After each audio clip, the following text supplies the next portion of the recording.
Alhamdulillahilladzi anzalal Qur'an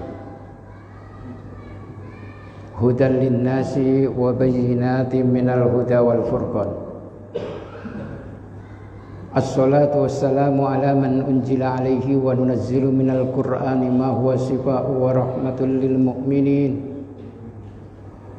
wa ala alihi wa sahbihi ajma'in, amma ba'du.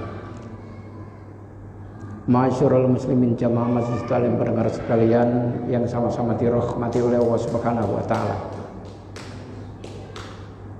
Alhamdulillah wa nasyukurillah, kita sama-sama hadir di tempat yang mulia untuk mengkaji, memahami ayat-ayat Al-Qur'an.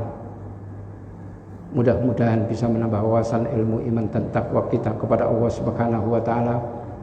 Kita menjadi hamba Allah yang selamat bahagia fid dini wa dunya wal akhirah. Oleh karena itu mari kita awali kajian kita dengan membaca Al-Fatihah. A'udzubillahi minasyaitonir rajim. Bismillahirrahmanirrahim. Alhamdulillahirabbil alamin. Arrahmanir rahim. Maliki yaumiddin. Iyyaka na'budu wa iyyaka nasta'in. Ihdinas siratal mustaqim, siratal ladzina an'amta 'alaihim ghairil maghdubi 'alaihim waladdallin. Mari kita lanjutkan kajian malam ini adalah tafsir surat Al-Furqan ayat 63. Tafsir surat Al-Furqan ayat 63. Silakan dibuka. Tafsir surat Al-Furqan ayat 63.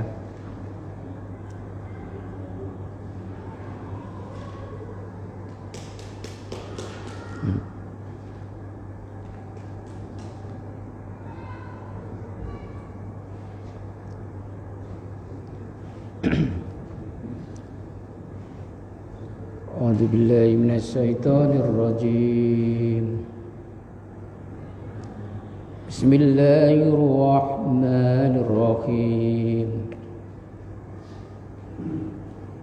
Wa ibadur rahmanil ladzina yamshuna 'alal ardi hauna wa idza khatabahumul jahiluna qalu salama. Walladzina yabituna lirabbihim sujjadan wa qiyama. والذين يقولون ربنا اصرف عنا عذاب جهنم إن عذابها كان غراما وعباد الرحمن.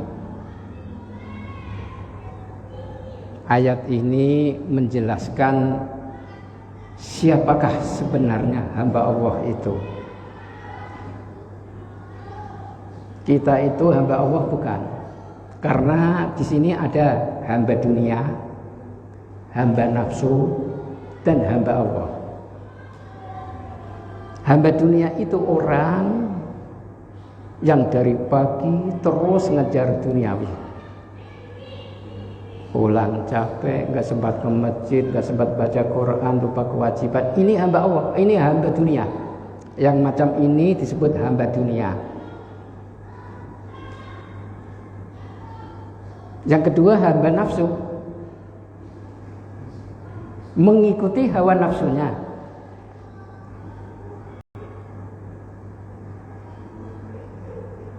Punya istri udah cakep, gak puas lagi. Nih, kurang apa lagi, melihat yang lain, pengen. Nah, hamba nafsu itu nuruti nafsu, dan nafsu itu cuma sebentar. Dan yang ketiga disebut oleh Allah wa ibadur rahman, hamba Allah yang bersifat ar-Rahman. Ciri-cirinya yaitu dari ayat 63 ini sampai habis, itu ciri-cirinya hamba Allah. Banyak orang yang mengaku kita ini hamba Allah. Itu kan ngaku, Pak. Ngaku. Boleh orang ngaku, cuman diakui apa tidak? Ini masalahnya. Iya kan Pak? Ngaku boleh, diakui apa enggak? Yang diakui itu Allah mengakui bahwa kita itu hamba Allah, bukan. Kalau Bapak termasuk ciri-ciri yang ada dalam surat Al-Furqan ayat 63 sampai selesai itu, berarti hamba Allah. Begitu Pak. Siapa mereka itu? Mari kita lihat. Wa ibadur rahmani, dan hamba Ar-Rahman yang Maha Pengasih. Tanda-tanda bahwa kita itu hamba Allah adalah alladzina, orang-orang yang suna, yang mereka berjalan di permukaan alal ardi, di permukaan bumi ini. Mereka berjalan di bumi ini haunan, dengan rendah hati, enggak menyombongkan apa yang mereka bisa. Sekalipun pintar, tidak merasa pintar. Kayak ilmunya pati itu loh Pak, semakin berisi pasti nunduk. Ya kan? Betul Pak? Semakin berisi pasti nunduk. Drum kalau penuh bunyi enggak? Kalau kosong nyari enggak? Pasti itu. Mereka selalu rendah hati, bukan rendah diri, bukan rendah hati. Beda Pak. Rendah hati bukan rendah diri. Wa idza khotabahumul jahiluna, wa idza khotabahumul jahiluna, tatkala berbicara hum terhadap mereka siapa al jahiluna, orang-orang bodoh, orang-orang awam ngomong sama dia, qalu, mereka mengatakan salaman, dengan pembicaraan kalimat-kalimat yang menyenangkan, yang menyelamatkan, artinya tidak bikin orang tersinggung, tidak bikin orang marah. Itu yang kedua ciri-cirinya. Al-Quran loh Pak ini ya. Jadi kalau ada orang-orang awam ngomong sama kita, jangan kita kadang-kadang kan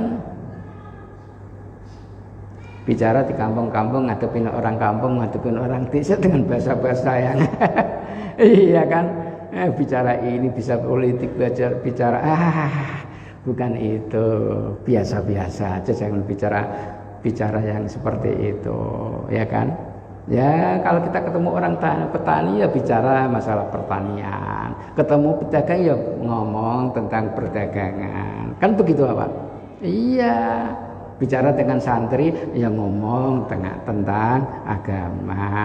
Lah ini kadang-kadang ya kan ketemu orang diceramain. Saya juga pernah diceramain sama orang awam, ya alhamdulillah saya terima aja.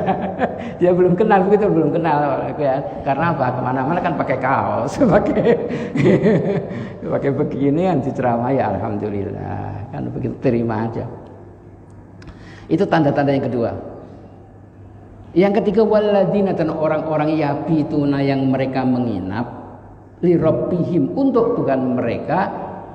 Menginap malam artinya bangun malam, sujatan, untuk bersujud, wa qiyaman, dan berdiri. Bangun malam, sholat tahajud, sholat hajat, sholat witir, sholatul lail. Ini tanda-tanda apa? Ya, bangun malam. Ya, makanya kalau Bapak membaca surat Al-Adiyat itu coba perhatikan. Bapak membaca surat Al-Adiyat itu kalau nggak paham kalimat itu ya bingung dia. Ya kan, demi kuda yang lari kencang memercikan kakinya. Nah, itu kan ya. Itu kalimat majas. Artinya kuda saja yang tidak punya akal pikiran dibangunkan sebelum subuh, diajak perang, semangat. Kita manusia diajak perang melawan hawa nafsu, bangun malam masih malas, masa kalah dengan kuda. Itu maknanya. Maknanya ke situ Pak. dalam surat Al-Adiyat itu. Ya, artinya masuk iya kita yang punya akal kalah dengan kuda. Kuda saja belum subuh dibangunkan diajak perang, lari kencang. Kita belum subuh dibangunkan diajak perang melawan hawa nafsu yang ada pada diri kita, berat. Ntar dulu tahu-tahu udah subuh. Nah ini kalah dengan kuda, ya kan? Itu dalam surat Al-Adiyat itu kalimatnya begitu, Pak. Orang memahami bingung, apa ini kuda lari kencang ini dibawa-bawa di Al-Quran. Ya ini harus tahu ilmu balaghah. Ya, meneliti isi kandungan ayat-ayat Al-Quran itu harus ada ilmu alatnya, nggak cukup terjemahan Bapak keliru. Nahunya, sorobnya, badik, ma'ani, bayan, usul fikih, mantek itu harus kuasai. Kalau enggak pasti keliru, pasti keliru.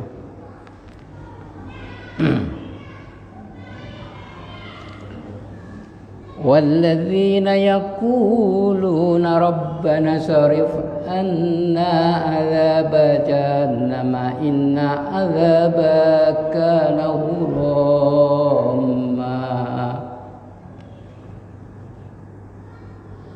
إنها ساءت مستقرا ومقاما.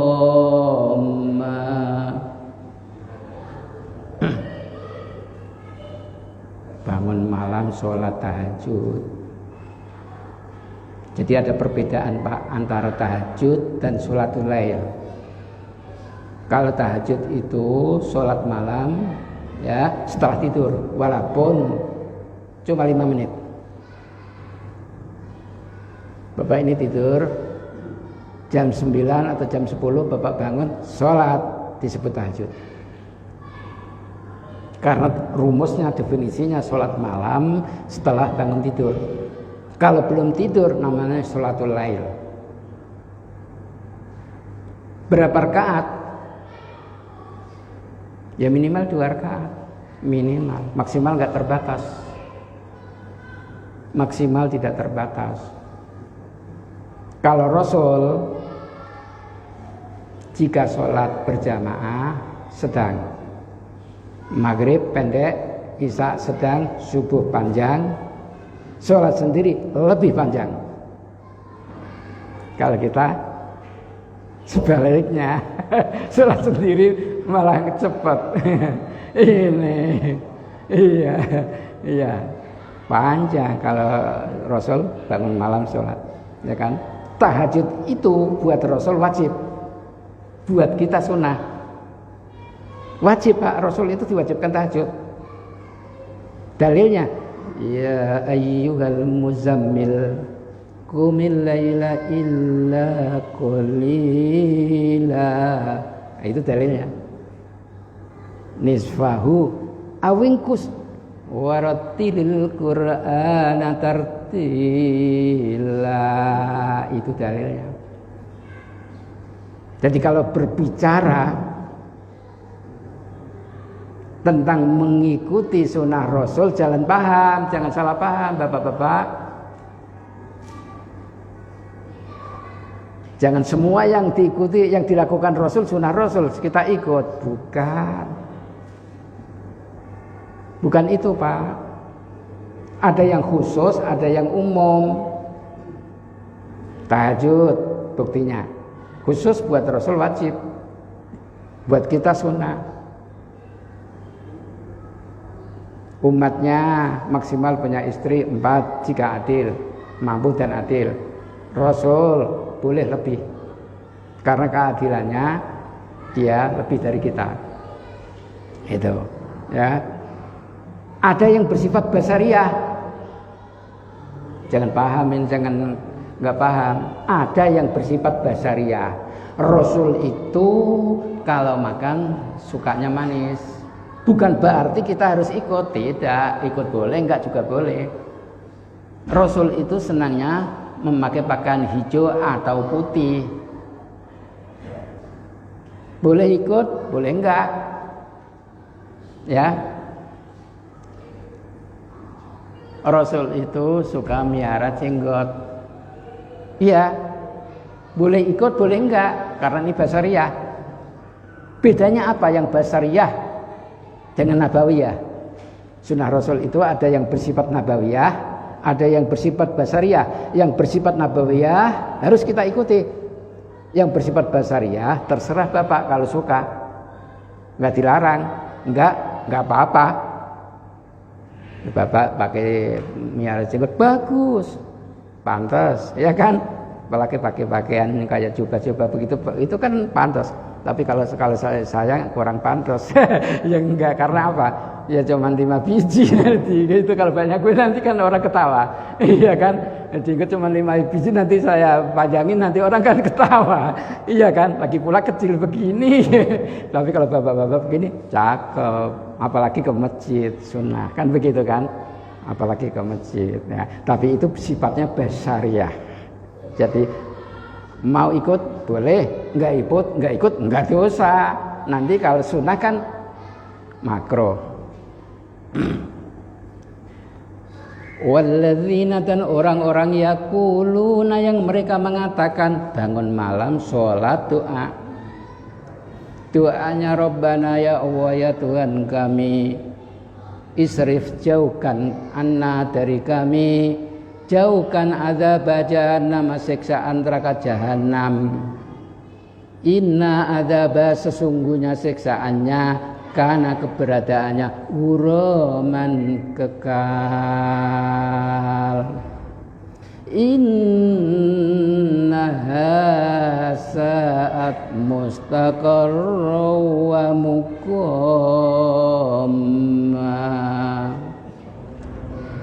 Innaha, sesungguhnya neraka jahanam itu saat sejelek-jelek, mustaqarron, tempat tinggal, wa muqaman, dan tempat tinggal, tempat menetap dan tempat tinggal.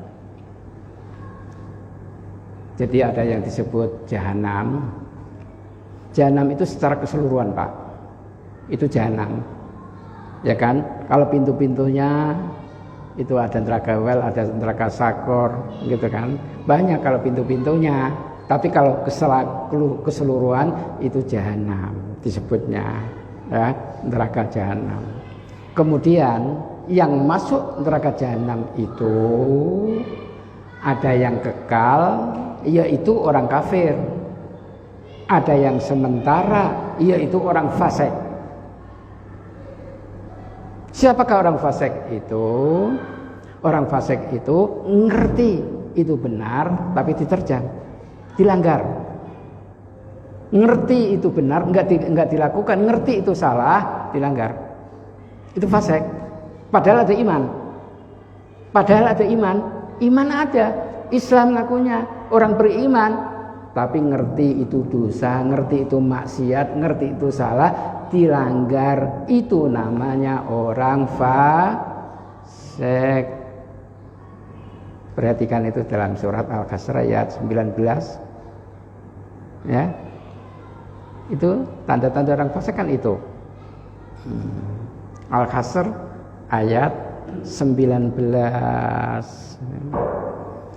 Wala takunu kalladzina nasuha fansahum anfusahum ulaika humul fasiqun. Wala takunu, dan janganlah keberadaan kamu kalladzina, sebagaimana orang-orang nasuha yang lupa kepada Allah, ngakunya Islam, ngakunya iman, perbuatannya kok begitu, kok lupa kepada Allah. Fa ansahum anfusahum, berarti mereka itu melupakan diri mereka sendiri. Kalau begitu, ulaika, mereka itu humul fasikuna, termasuk orang-orang yang fasik. Tuh Pak. Nah, jadi bangkit dari alam barzah, tahu-tahu ada di padang mahsyar, ada roh dan jasadnya, Pak. Rohnya roh yang sekarang ini. Cuman jasadnya beda. Jasadnya dikasih oleh Allah lebih kuat, lebih kokoh. Karena nanti di sana hidup kekal, harus kuat. Baru antrinya aja di Padang Mahsyar, Pak, bisa 10 tahun, bisa 50 tahun. Ya Bapak, antrian itu ya di dunia ini Pak, seharian aja, jenuh enggak, capek enggak? Baru ya enggak ada sehari lah, berapa jam aja. Karena fisik di dunia ini Pak, fisik sekarang, bukan fisik nanti. Itu kalau fisik nanti lain. Ya. Di situ di Padang Mahsyar cuman ada 2 kelompok. Kalau dalam Al-Waqiah, Ashabul Yamin dan Ashabus Simal. Kelompok kanan, kelompok kiri. Kelompok kanan ini yang depan, sulusi yadkhulunal jannata bighairi hisab. Sepertiga dari mereka ini masuk surga tanpa proses. Kelompoknya para nabi, para rasul, para syuhada, para sholihin langsung masuk surga tanpa hisab, tanpa proses, tanpa ditanya. Di belakangnya sepertiga lagi masuk surga melalui proses, nunggu dipanggil, dihisab, ditimbang amalnya. Nanti kalau amal baiknya lebih banyak masuk surga. Kalau amal baiknya sedikit, maksiatnya lebih banyak, itu dimasukkan neraka dulu. Itu kan dijelaskan dalam surat Al-Qari'ah apa dalilnya.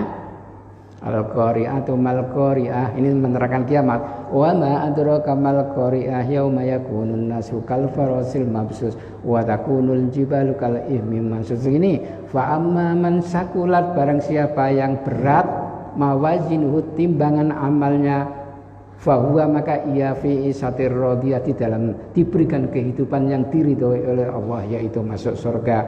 Akan tetapi wa amma man khaffat, barang siapa yang timbangan amal baiknya sedikit, fa ummu hawiyah, maka dia dimasukkan neraka hawiyah. Wa ma adraka ma hiya, apakah neraka hawiyah itu? Narun hamiyah, yaitu neraka yang panas.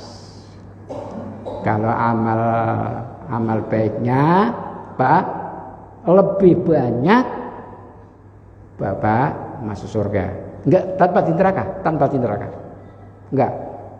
Tapi kalau Bapak amal baiknya kurang, maksiatnya lebih banyak, ya jemur dulu, masukin neraka dulu sesuai dengan kesalahannya, baru masuk surga karena masih ada iman.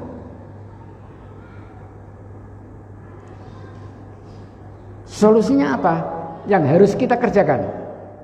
Banyak zikir, banyak sholat. Banyak sholat, banyak zikir. Dengan banyak sholat, banyak zikir, maka timbangan amal kita lebih mantap, lebih berat, sehingga Bapak tidak masuk ke hawiyah, langsung ke surga. Paling tidak ya zikir yang mudah ya subhanallah walhamdulillah wala ilaha illallah wallahu akbar la haula wala quwata illa billahil aliyil azim. Mudah dibaca, mudah diucapkan, tapi dia pahalanya banyak. Itu subhanallah itu Pak ya. Akan tetapi diresapi, bukan berarti Bapak mengucapkan cuma di lisan. Tidak Pak. Sekali Bapak membaca, maka Allah akan berikan pahala lebih besar daripada gunung Uhud. Cuma di lisan Pak? Bukan. Harus Bapak tahu ini maksudnya apa. Zikir ini orang kan keliru kan. Subhanallah, maha suci Allah. Jangan musyrik. Perilaku kita sehari-hari ini jangan musyrik maksudnya. Walhamdulillah, segala puji lillahi milik Allah. Sering Bapak bacakan ini, segala puji milik Allah. Dari kata hamidah, ya, yahmadu, dikasih alnya istighraq. Maka segala ini dari al ini, segala. Ada qadim, puji itu ada qadim alal qadim, qadim alal hadis, hadis alal hadis, hadis alal qadim. Semua puji-pujian itu lillahi, milik Allah, bukan milik kita. Berarti kalau kita melakukan perbuatan apapun tidak ada yang muji, yo jangan ngambek, jangan marah, jangan berhenti. Wong puji itu bukan milik kita kok, milik Allah. Ini mau bantuin apa, nggak ada yang muji. Berhenti. Nah, ini nggak boleh. Maka kalau orang-orang kita yang sudah membaca alhamdulillah, maka buktikan dalam perbuatan sehari-hari, jangan pengen dipuji. Artinya apa? Ikhlas. Ikhlas itu artinya bukan cuma subhanallah alhamdulillah wala ilaha. Wah, udah 100 kali, Pak. Sekali aja 1 gunung, 100 kali 100 gunung. Wah, bukan itu. Ya. Ini maknanya. Nah. Lanjut. Tanda berikutnya. Kita disebut hamba Allah. Tanda berikutnya. Walladzina idza anfaqu lam yusrifu wa lam yaqtaru wa kana baina dzalika qawama. Wa idza anfaqu, tatkala mereka berinfak. Infak itu dari kata nafaqah, pemberian. Nafkah itu pemberian, infak. Ya. Bagi orang-orang yang kehidupannya kurang, untuk dimakan aja kurang, maka infaknya ya kepada keluarganya. Dia memberikan makan kepada keluarganya, itu udah namanya infak. Nafkah, kalau bapak mengatakan nafkah, memberikan nafkah kepada keluarga, itu infak. Selebihnya dari itu ya kirimlah fakir miskin du'afa ke masjid. Selebih daripada yang kita makan ternyata masih ada lebih, cukup, maka kirim selebihnya itu buat masjid, buat kaum du'afa, fakir miskin, yatim piatu. Itu Pak, ya. Di sini dijelaskan ya, tanda hamba Allah itu adalah walladzina, orang-orang idza anfaqu, tatkala mereka berinfak, lam yusrifu, tidak berlebihan, tidak boros, tidak berlebihan, Pak.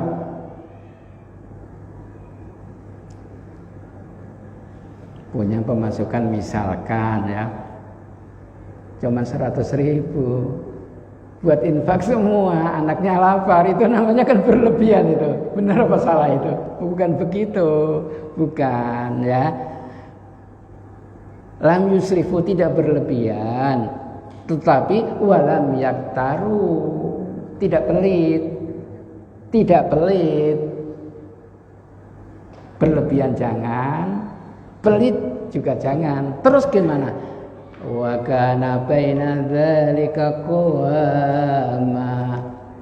Wa kana, dan keberadaannya kalau kita mau infak, baina dzalika, di antara israf dan pelit, qawaman, yang sedang-sedang saja.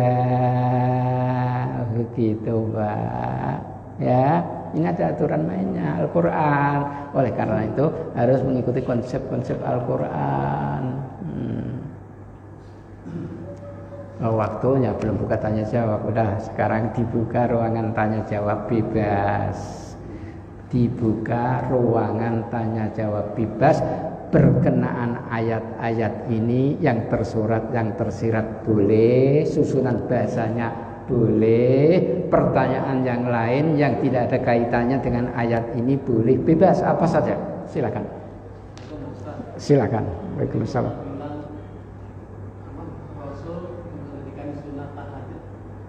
Wajib. Mungkin dia karena apa, kasih Allah tahu ya.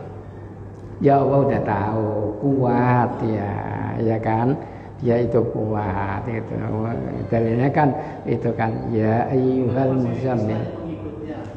Pengikutnya sunnah, buat umatnya sunnah, buat rasulnya wajib. Allah menentukan buat rasulnya wajib, buat umatnya sunnah. Kita nggak wajib nggak sunnah, gitu loh Pak. Karena apa? Kalau kita diwajibkan, Allah tahu berat.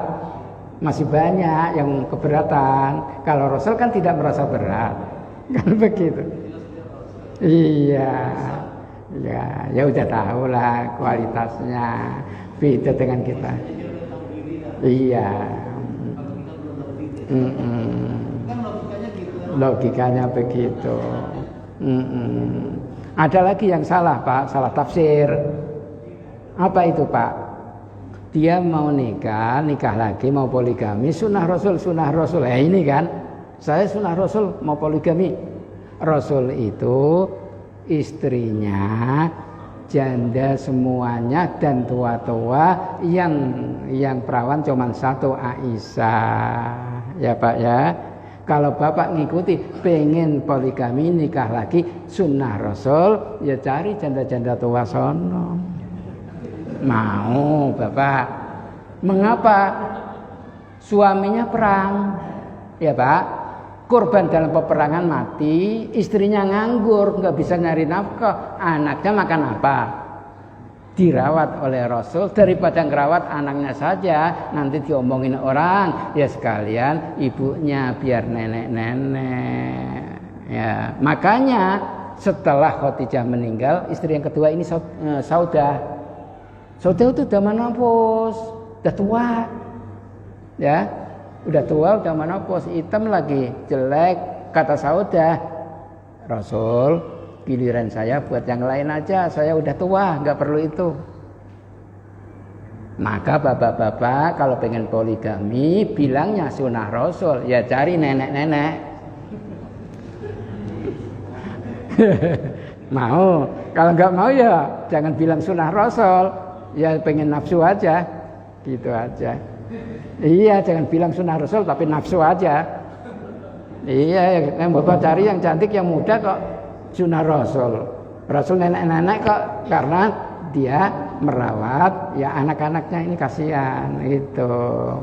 Itu Pak. Iya, makanya kalau Bapak lihat itu dalam surat An-Nisa ini jangan dipotong. Bapak itu Bapak potong tengah ayatnya, bukan dari depan, ya. Bapak potong fankihu ma taubalakum minan nisa'i masna wa sulasa wa ruba. Ayat sebelumnya apa itu? Kok dipotong di tengah? Iya kan? Ini kan menjelaskan tentang anak-anak yatim kan, itu sebelumnya. Ayat sebelumnya. Begitu Pak. Ya udah, lagi ayo. Ayo Pak, silakan. Iya bebas Pak. Pertanyaannya bebas apa saja.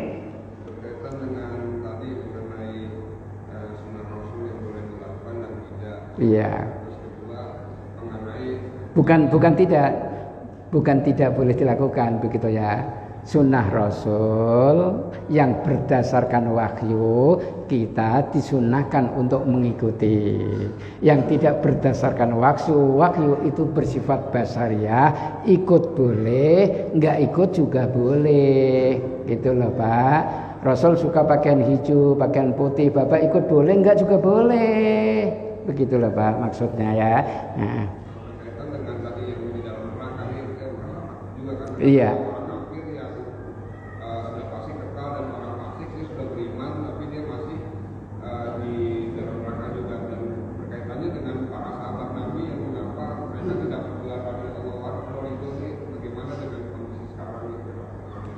Iya. Kalau Rasul kalau menjelaskan khairul qurun, sebaik-baik generasi adalah di zaman Rasul. Kemudian generasi setelahnya yaitu sahabat. Kemudian setelahnya tabi'in dan seterusnya sampai sekarang ini. Kalau di zaman Rasul orang beriman karena dia melihat Rasul, melihat mukjizat.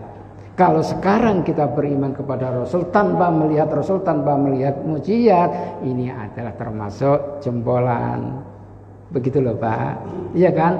Sekarang ini kan kita nggak lihat Rasul, nggak lihat mukjizat. Tapi kita beriman.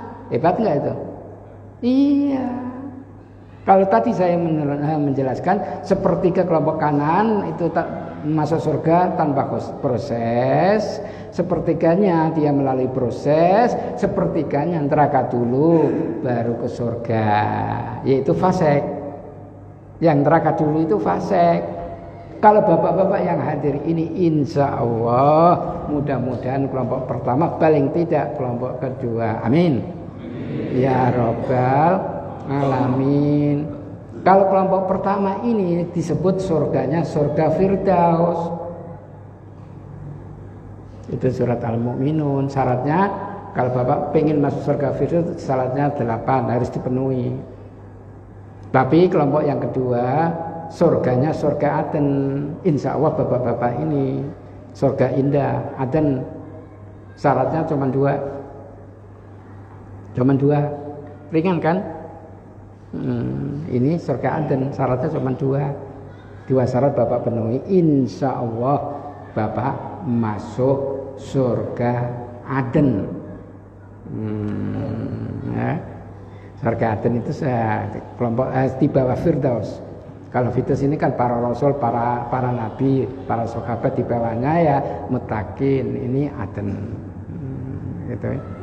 Nah, Aden itu adalah syaratnya satu adalah beriman, mau berjuang ya dengan harta dan dirinya. Cuma 2. Iman, berjuang melawan hawa nafsu. Jangan kalah dengan hawa nafsu. Itu aja. Itu kan dijelaskan surat Al-Saff ayat 10 itu kan. Penjelasannya ada. Di bawahnya lagi nanti syaratnya 2 juga ya, surga juga nanti disebut Jannatun Naim di bawahnya. Jannatun Naim. Syaratnya 2. Ya, walladzina amanu wa amilus solihati lahum Jannatun Naim. Iman, amal soleh. Cuman itu aja.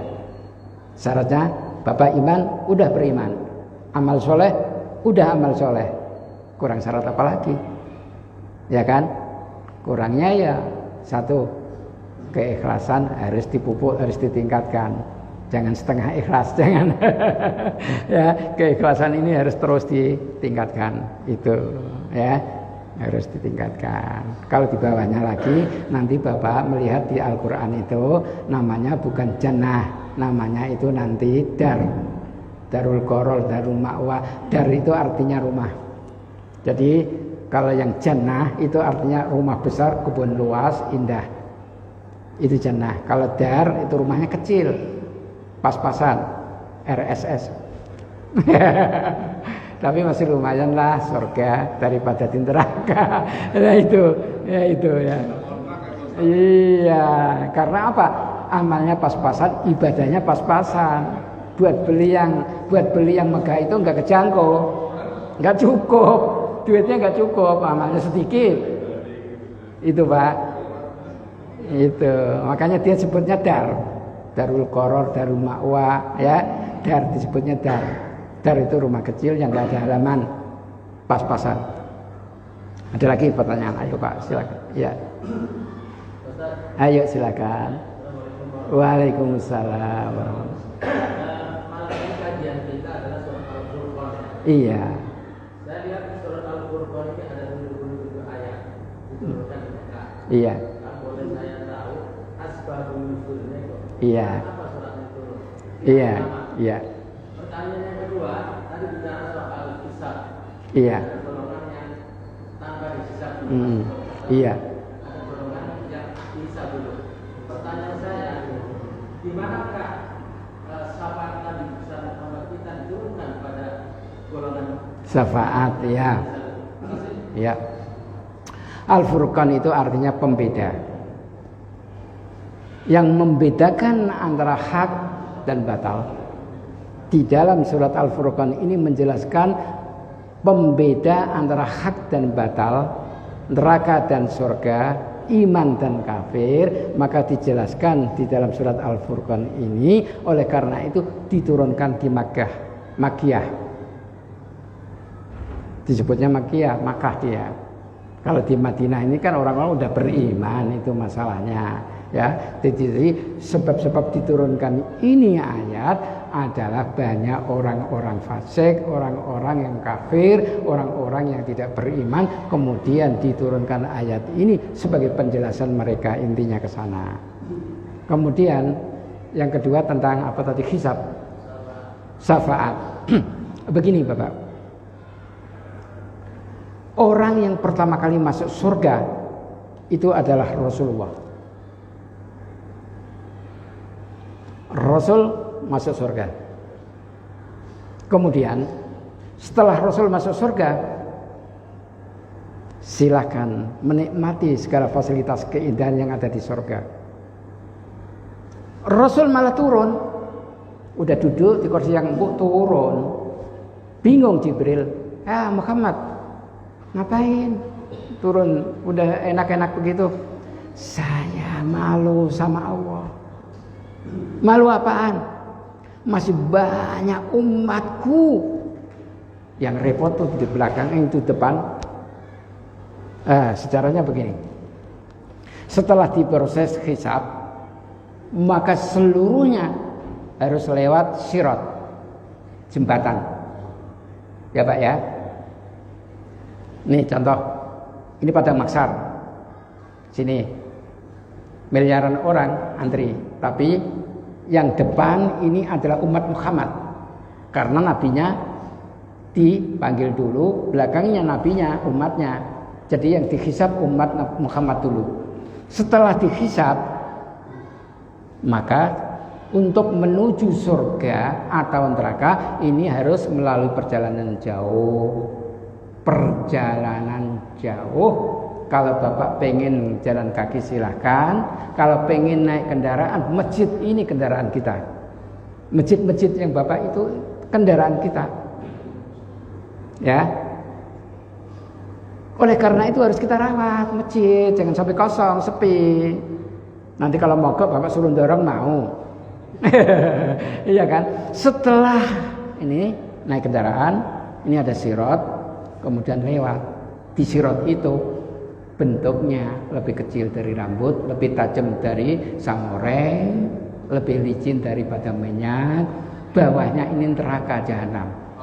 Bawahnya. Jadi Bapak lewat nggak bisa langsung masuk neraka. Langsung. Ini orang-orang kafir ini dijelaskan dalam surat Maryam. Ini ada penjelasannya tentang sirat, tentang seperti ini. Ya, di tafsir itu lengkap Pak. Ya ada penjelasannya. Begitu orang-orang kafir ketakutan, baru lihat, wow, dia akhirnya apa? Nggak bisa berdiri, jalan aja, nggak bisa. Tendang sama malaikat. Ngapain begitu? Gebuk dari belakang. Ayo, jalan. Takut apaan? Tendang lagi. Dia udah jalan, baru ini udah masuk ke neraka. Orang kafir masuk lagi ke neraka. Tapi bagi orang-orang yang takwa kepada Allah, dia melihat sirat ini adalah luas, lurus, enggak menakutkan, sehingga dia bisa lewat jembatan dengan tenang, aman. Ini dijelaskan semuanya tentang sirat ini dalam surat Al-Maryam. Dijelaskan bahwa kendaraan kita nanti di sana untuk melewati sirat supaya aman menuju surga adalah masjid-masjid. Itu dijelaskan dalam surat Az-Zumar ayat 73. Wasiqal ladzina taqaw rabbahum ilal jannati zumara hatta idza ja'uha wa futihat abwabuha wa qala lahum khazanatuha salamun alaikum tibtum fadkhuluha khalidin. Begitu dia, orang kafir, orang fasik, orang munafik memang kecebur, gak bisa lewat. Tapi bapak-bapak yang hadir ini semuanya karena orang yang beriman dan bertakwa, insya Allah lancar-lancar saja. Begitu lewat sirat lancar, kemudian disambut sama malaikat Ridwan. Disambut Pak sama malaikat Ridwan. Kemudian malaikat Ridwan mengatakan, salamun alaikum tibtum fadkhuluha khalidin. Selamat sejahtera bagi kamu sekalian, wahai hamba-hamba Allah. Ini kok banyak banget ini hamba-hamba Allah. Rombongan dari mana Mas? Ini dari Masjid Al-Muhajirin. Begitu udah masuk melihat, wah keindahan bidadari udah nyambut kita. Berjejer Pak, pilih. Udah berjejer. Iya. Wah cantiknya di dunia nggak ada. Kemudian begitu dia diperlihatkan keindahan itu Pak surga, orang yang takwa tadi mengatakan, ya, wa qalu alhamdulillahilladzi sadaqana wa'dah wa awrasana al-ardha natabawwa'u minal jannati haytsu nasa'u wa ni'ma ajrul amilin. Wa qalu alhamdu, mereka mengucapkan alhamdulillah, inilah rahmat Allah, anugerah Allah. Begitu melihat bidadari yang cantik-cantik, langsung dia mau pilih. Begitu mau pilih, kata bidadari, Mas, Bapak dipanggil Mas bukan Pak lagi. Sebabnya apa? Bapak jadi muda di sana, nggak ada yang tua, di surga nggak ada kakek-kakek, nggak ada. Iya nggak ada, makanya muda semua. Hah? Nenek-nenek juga nggak ada, makanya dipanggil Mas. Ya, kata bidadari, Mas, ini ada yang lebih cantik dari kita-kita ini. Siapa?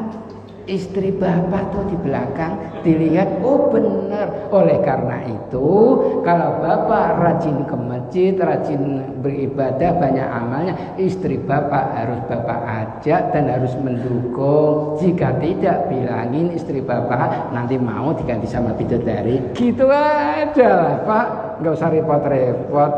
Betul Pak? Udah, waktunya yang nggak cukup. Udah ya Pak ya. Lambat sedikit nggak apa-apa. Kita doa dulu ya Pak ya. Kita doa dulu. Allahumma sholli wa sallim ala sayyidina Muhammadin fil awwalin wal akhirin wa barik wardi wa tabarakan rasulillah jama'in. Allahumma rzuqna fahman nabiyyin wa khifdal mursalin wa ilhamal malaikatil muqarrabin.